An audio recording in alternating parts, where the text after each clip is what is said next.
Hello, in today's video I'm talking about the parable of the place of honor and the parable of the great banquet. I wanted to talk about two parables in this video because, not because they're necessarily super similar to one another, but because they kind of relate, well they do relate in the chronology of how they are told, and they do relate in the sense that they're talking both about a feast or a party and whatnot.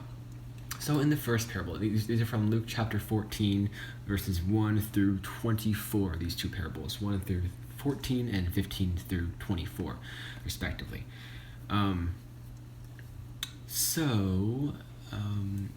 first parable, the parable of the place of honor, is talking about how when you're at a feast or whatever, don't take the most honored seat, the most distinguished seat, so that if someone comes who's more distinguished than you, and the leader of that banquet, whatever says, move down because there's someone more honored than you, then you'll be humiliated. But instead, take the lowest seat, so that when the host comes, he will say, "Friend, move up to the better place." If there is no one more, less distinguished than you or whatnot, move up to a better place, then you'll be honored. Right? Verse 11. For all of those who exalt themselves will be humbled, and those who humble themselves will be exalted. So the point of this is telling, as Jesus is warning, that there's a great reversal that's coming, where the first will be last and last will be first. He's encouraging those people to prepare for this day.